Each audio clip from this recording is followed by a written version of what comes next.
Bismillahirrahmanirrahim. Alhamdulillahi rabbil alamin. Allahumma salli wa sallim ala sayyidina Muhammadin miftahi babi rahmatillah adada ma fi ilmillah salatan wa salaman daimaini bidawami mulkillah wa ala alihi wa sahbihi wa man walah wa man tabi'a sunnatahu wa qa'tada bihudah ila yaumi liqa'illah, amma ba'du. Assalamu alaikum warahmatullahi wabarakatuh.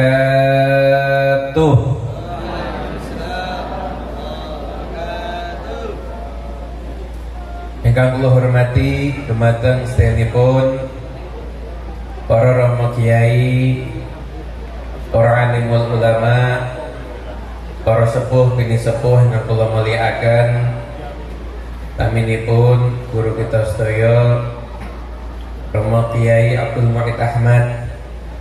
Mugi-mugi Gusti Allah paring panjang yuswanipun, lancar sedaya urusanipun lan barokah gesangipun insyaallah.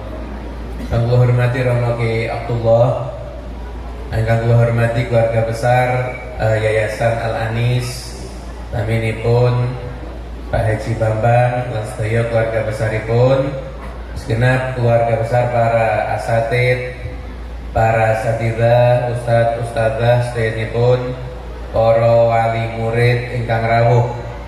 Mugi-mugi kita sami tansah pinaringan barokah lan rahmatipun Gusti Allah Subhanahu wa taala. Amin Allahumma amin. Mugi-mugi sedayanipun ingkang rawuh pinaringan panjang yuswanipun, lancar barokah sedaya urusanipun, barokah gesang-gesangipun, lan lunas sedaya utangipun insyaallah. Namine banter dhewe.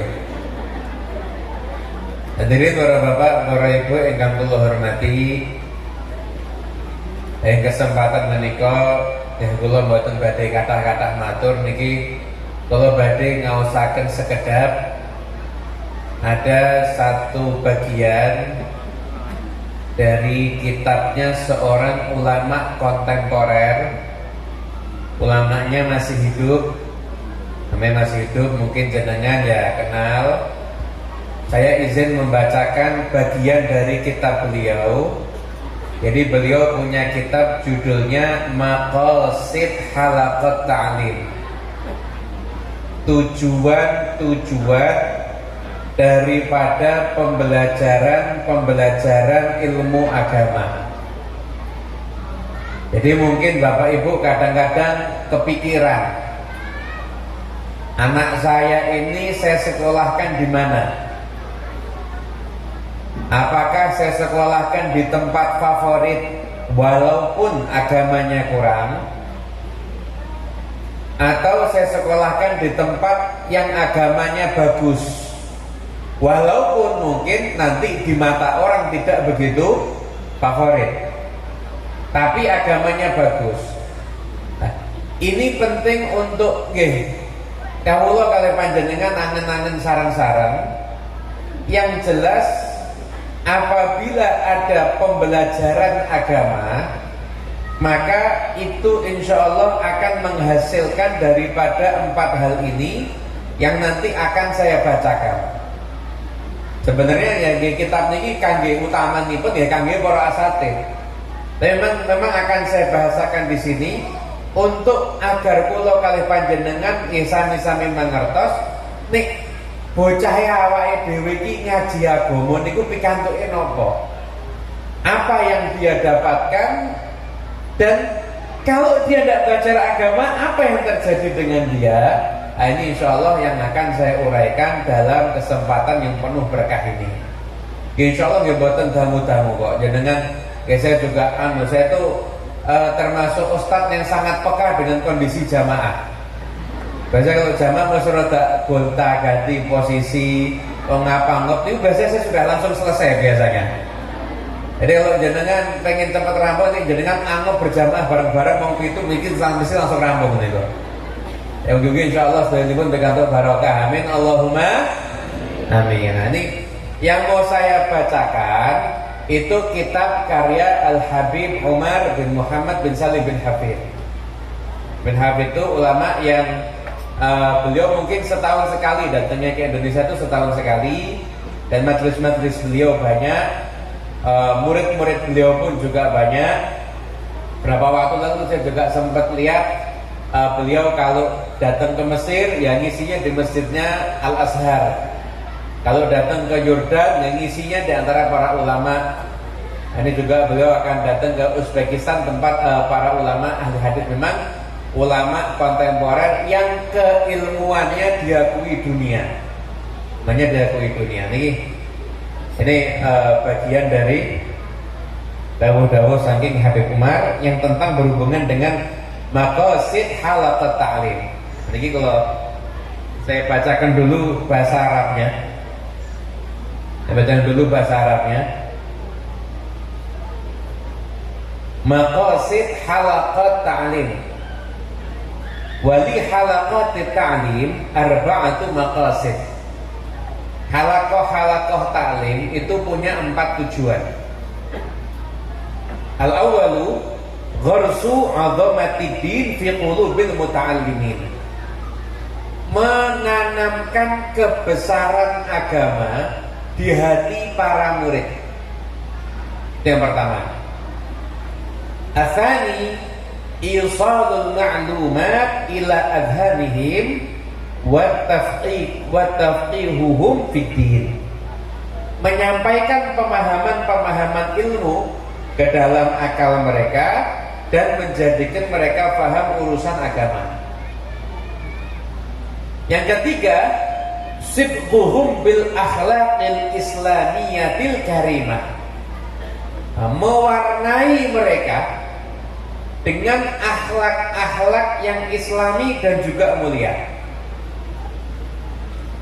Rabi' yang keempat, ta'liqu qulubihim bid-da'wati ilallah wa hamli hammiddin war risalatil muhammadiyah. Menjadikan hati mereka itu terikat untuk upaya menyampaikan dakwah di jalan Allah Ta'ala, peduli dengan agama, dan melanjutkan risalah misi Nabi Muhammad Sallallahu Alaihi Wasallam. Nah, ini ada 4 poin. Ada 4 poin. Ya, 1 poinnya kurang lebih saya uraikan 1 jam. Insya Allah 4 jam lagi selesai. Tenang. Tidak panjang-panjang kok. Nah, 4 poin ini. Ini kalau putra kula kalih jenengan belajar ilmu agama, insya Allah, asalkan ngajinya dengan orang yang jelas, orang yang jelas, orang yang punya sanad ilmu, karena sanad itu penting. Mohon maaf yang pangapunten Bapak Ibu yang dimuliakan Allah Ta'ala, jenengan sekarang nggak usah mondok, modal buku terjemah sama ikut kajian di YouTube. Berilmu bisa, tapi bergerak wallahu a'lam. Berkah itu ketika orang itu punya ilmu tapi yang menyampaikan dari gurunya dapatnya dari gurunya dari gurunya. Nah, punten nggih. Saya dapat ilmu dari pakai buku terjemah, saya lihat YouTube. Ustadz ini keterangannya ini, Ustadz ini terang. Aku mau jadi 1, bisa. 1 kitab, masalah itu ngendok ning kamar kok seminggu tapi nyawang gitu terus. Berilmu bisa. Bukan tidak bisa loh, bisa. Berkah atau enggak ya beda. Datang sama guru mulazamah, lihat guru. Yang guru saya itu mulazamah dengan gurunya. Ini gurunya lagi mulazamah lagi dengan gurunya. Sampai jalurnya ke sahabat.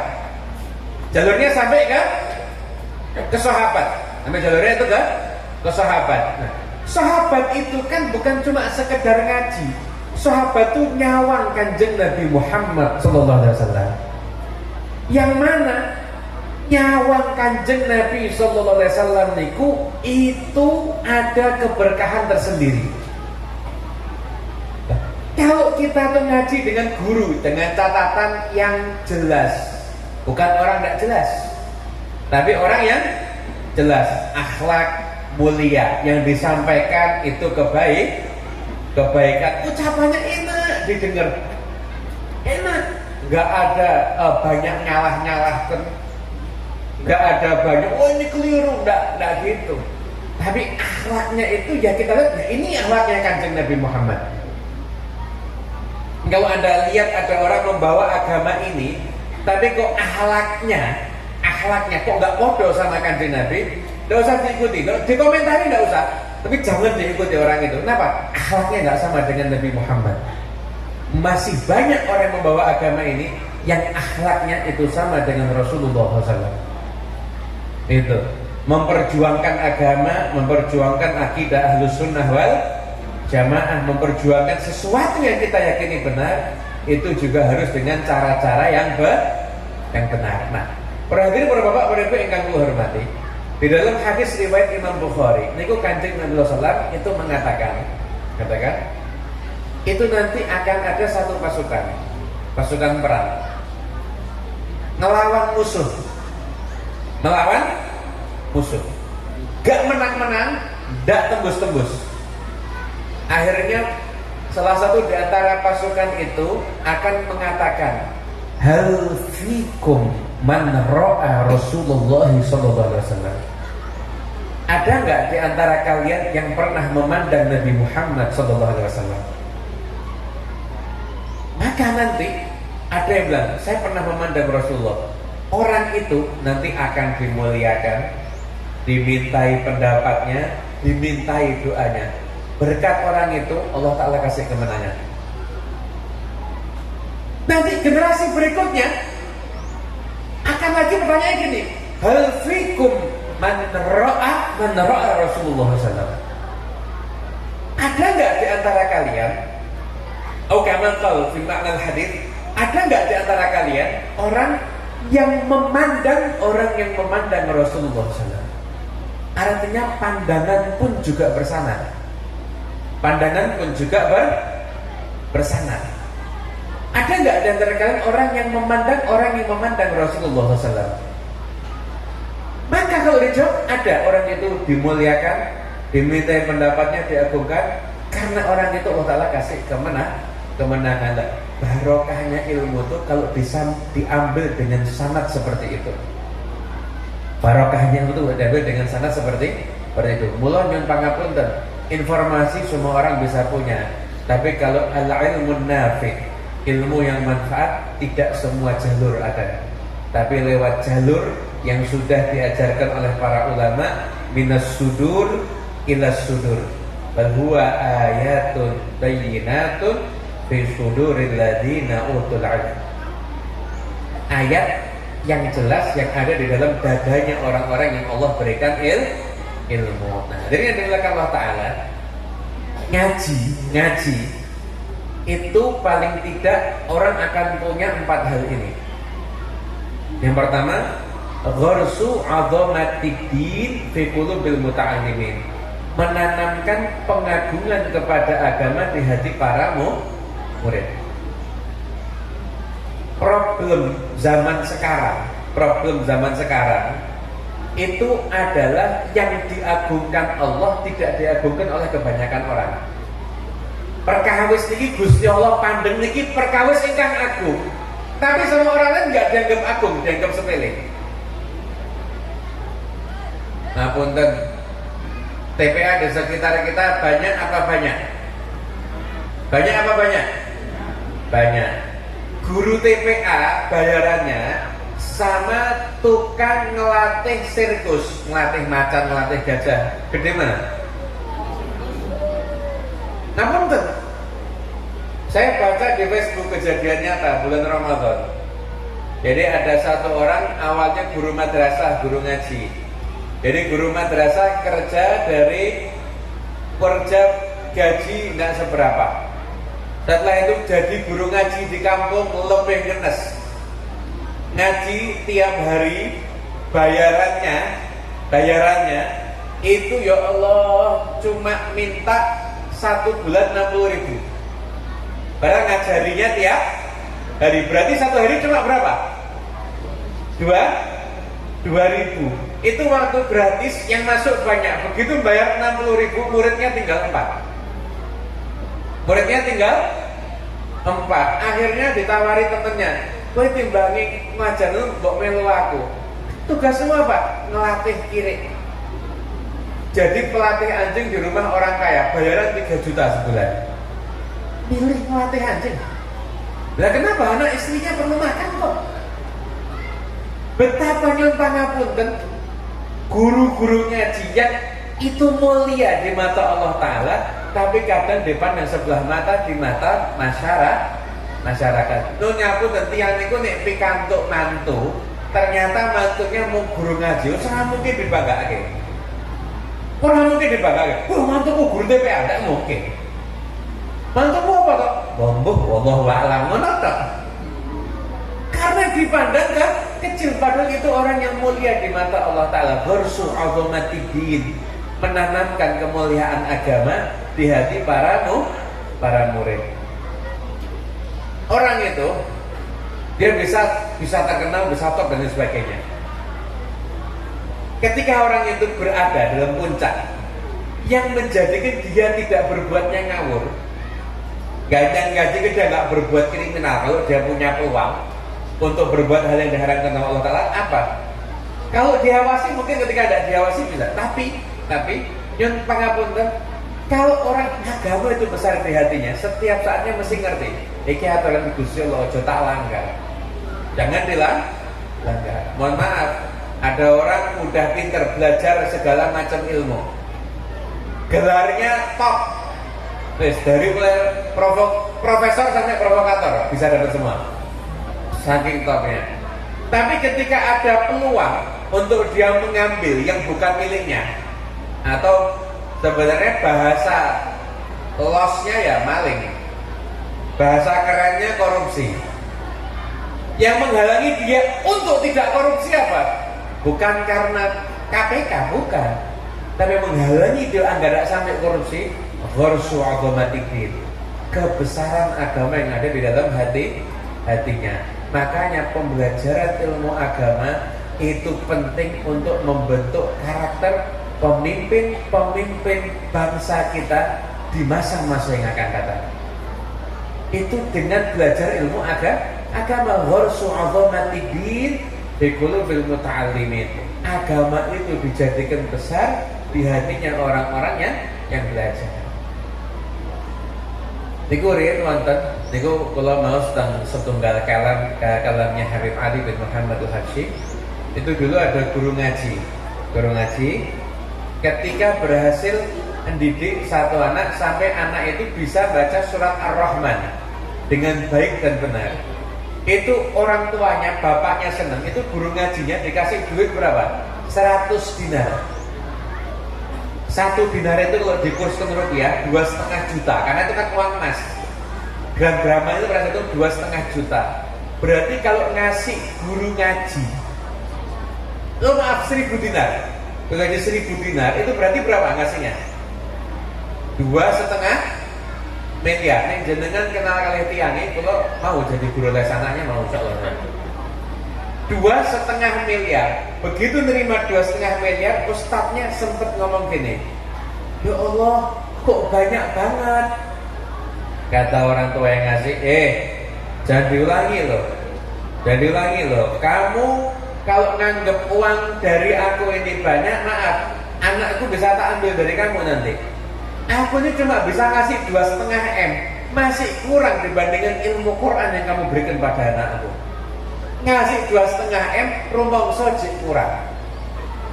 Coba sama saya ngasih orang 1,5 M, diungkit nganti putune insya Allah. Ben tak kei lo ya, jelali. Nggak usah temen-temen, tak kei lo, ben tak kei, kamu 1,5 M jelali lo gue.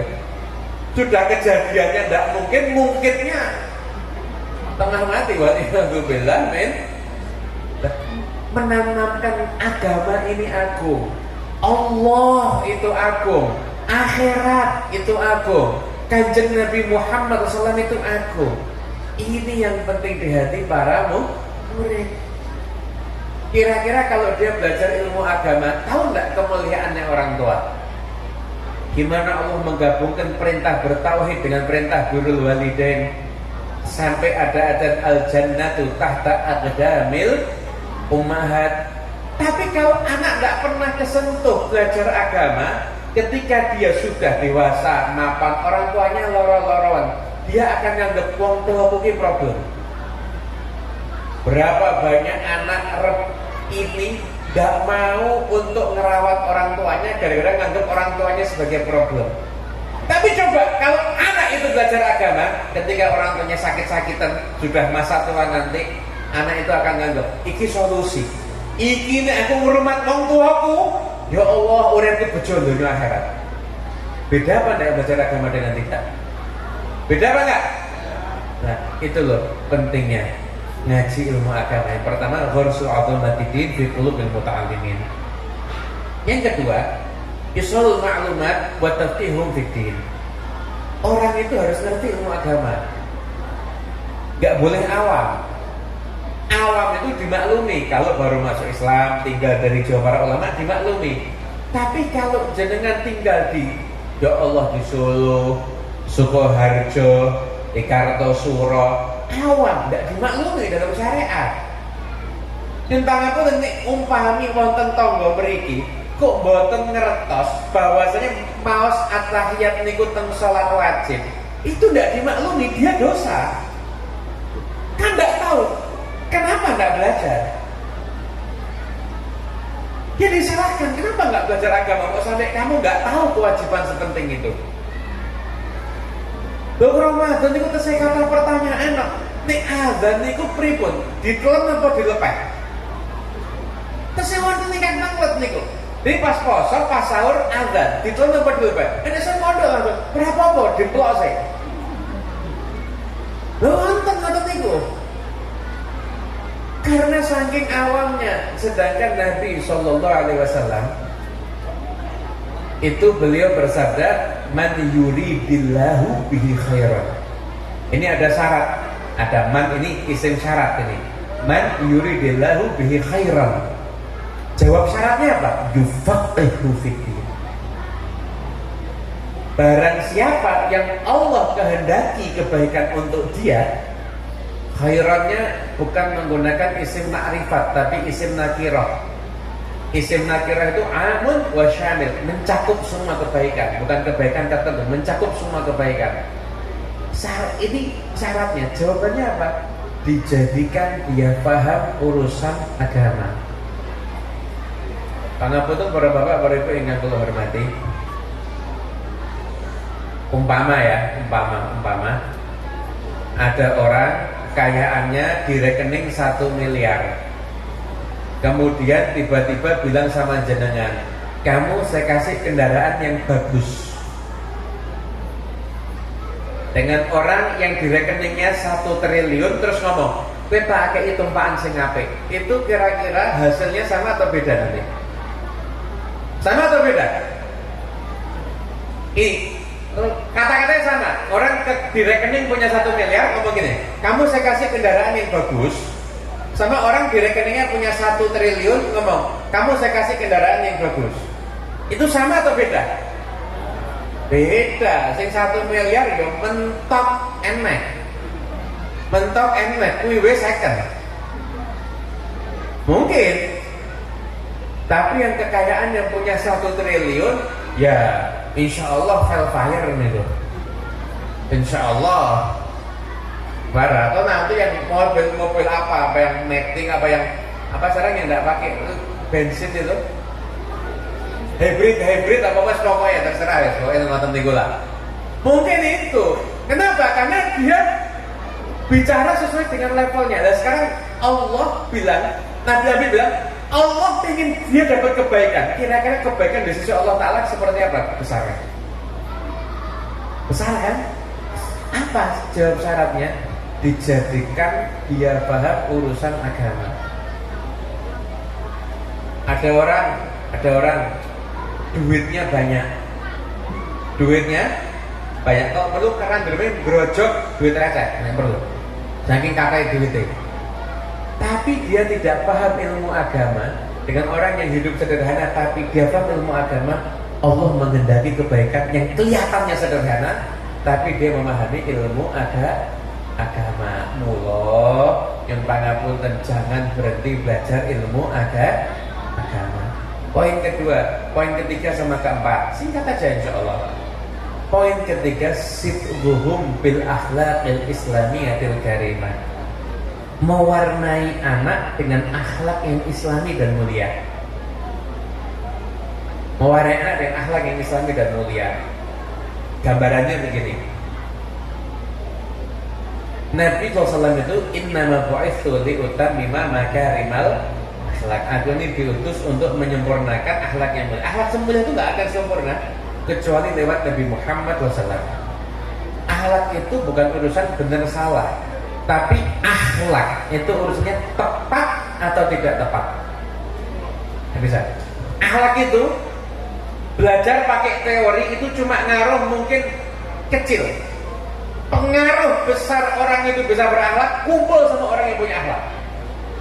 Itu pengaruh besar berakhlak. Kalau teori ngaruh, tapi persennya dikit. Tapi pengaruh terbesar orang kumpul sama orang yang punya akhlak. Itu menjadikan dia punya akhlak. Itu seperti itu. Jadi bukan dari teori, akhlak itu dari interaksi. Dari interaksi. Akhlak itu bukan benar atau salah, bukan. Ini pengajian begini, tiba-tiba ada yang datang kemudian nyabuti bulu ketiak. Jangan kira-kira nganggep waras apa ora wong iki. Tegur, mas, ini hukumnya sunnah. Benar nggak kalau itu sunnah? Benar nggak? Benar. Salahnya apa? Akhlak.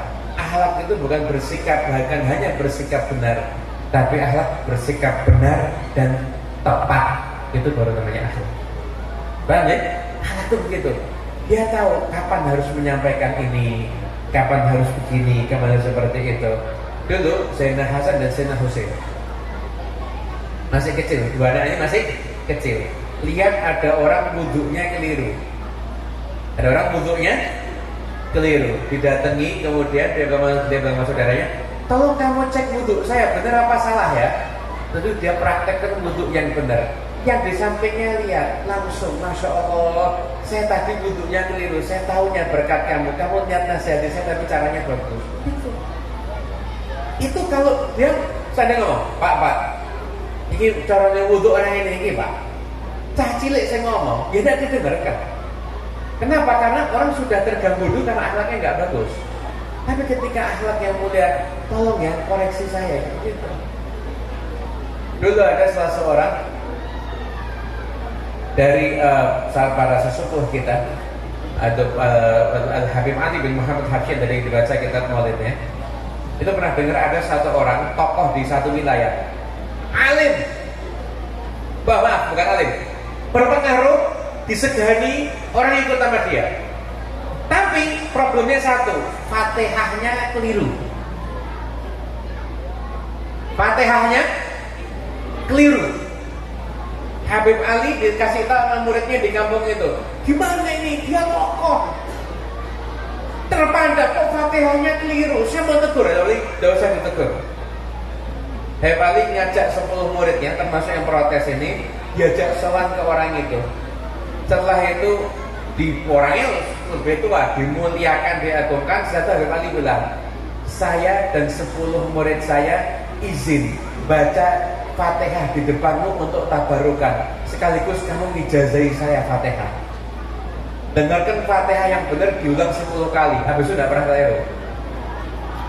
Tapi cara nasihatinya cakep apa enggak ini? Kalau dia tokoh ditegur, Fatihahmu keliru, protes apa enggak? Protes apa enggak? Nah, Habib Ali Al-Habsyi enggak gitu. Dia kata, saya sama murid saya izin ya, tabarukan pengen maos Fatihah tengah jenengan panjenengan supaya jenengan sakit koreksi nek menawi kula wonten keliru. Dibaca 10 kali dengan benar, muridnya benar semua benar. Akhirnya orang itu tahu, oh selama ini saya salah. Tapi tidak sedikit pun harga dirinya tersakiti. Kenapa? Karena dia dianggap seperti guru, tidak dianggap seperti diajari. Itu namanya akhlak. Akhlak seperti ini kumpul. Nah, repotnya anak zaman sekarang itu kumpul dengan yang dia lihat di YouTube. Ngeprank orang, lihat ini, lihat itu. Sekalinya kadang-kadang idolakan ulama yang ngomongnya misalkan pas yang kurang bagus, akhlaknya kurang bagus, akhirnya jadi problem. Tapi akhlak itu dengan kumpul-kumpul seperti itu akan menjadi melahirkan akhlak yang mulia. Itu yang ketiga. Yang keempat, terakhir, selain menghiasi akhlak yang mulia, yang namanya orang sudah belajar ilmu agama itu harus punya kepedulian. Kok ning kampungku kok ya ora enek sing nglakoni salat ya. Bicaranya di kampung ini sregep salat, ada kepedulian begitu, itu yang menjadikan berkah. Kita menjadikan berkah. Kenapa? Karena dengan peduli terhadap urusan agama berarti sudah jadi orang yang akan dapat cintanya Kanjeng Nabi Sallallahu Alaihi Wasallam. Kanjeng Nabi itu paling senang sama orang yang pengen murid-muridi agama niki. Bahkan Kanjeng Nabi niku ndawuhaken man mata wa huwa yatlubul ilma liyuhyiya bihil Islam wa bainahu wa bainal anbiya'i darajatun wahidatun fil jannah. Barang siapa yang dia itu mati kok lagi ngaji untuk menghidupkan Islam, ya Allah, derajatnya dia persis di bawah Nabi. Dia tidak masuk kelompok Nabi karena dia bukan Nabi, itu persis di bawahnya Nabi. Saking agungnya derajatnya orang yang mau menghidupkan agama Islam. Para bapak ibu yang dimuliakan Allah Ta'ala, sekarang anak-anak jenengan di sekolah ini sudah belajar ilmu agama, ada yang khataman, ada yang hafal hadis, ada yang sudah didoktrin surga di telapak kaki ibu. Kira-kira kalau setelah lulus melanjutnya kemana? Kalau dilanjutkan ke tempat yang gak jelas, jenengan yang tanggung jawab. Jangan lihat sekolah. Kalau perlu mau pilih sekolah itu, nggak usah lihat akreditasi, nggak usah lihat macam-macam. Istikharah. Aku gini HP apa? Istikharah. Sekolah itu, anak itu bisa berubah karena lingkungan. Salah pilih sekolah anak, kadang-kadang bisa berubah akidahnya anak nanti. Kejadian pernah.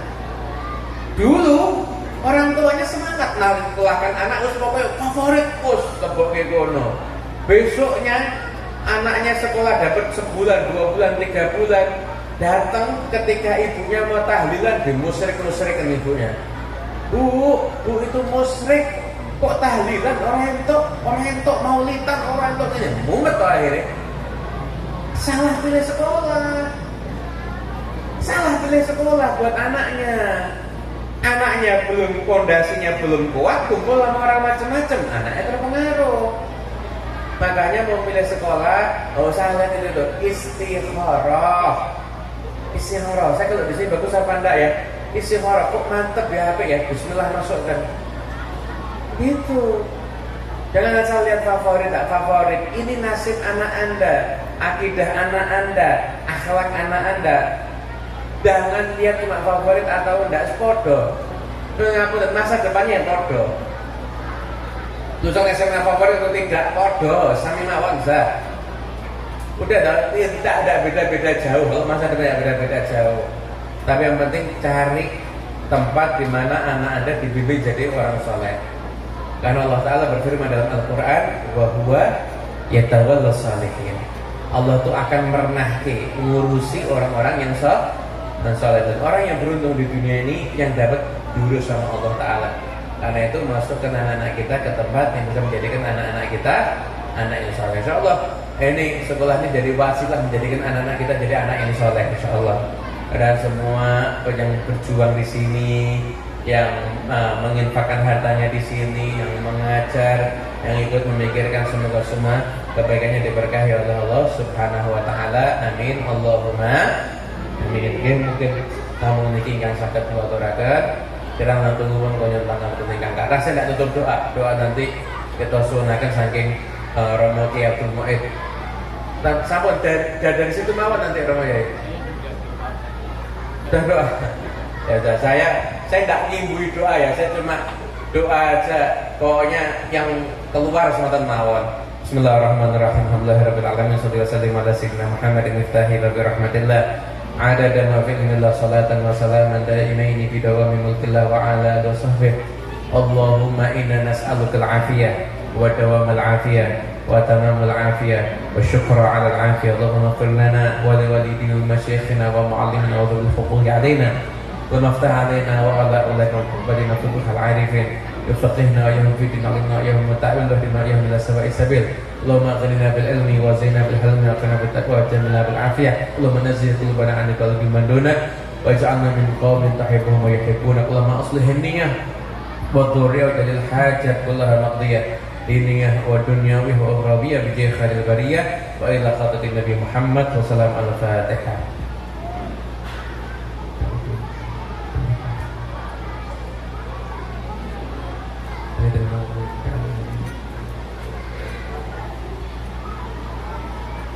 Saking kula cukup semanten kirang langkung pun kang kathah. Wallahu muwaffiq ila aqwamit thoriq wa aqul minkum. Wassalamualaikum warahmatullahi wabarakatuh.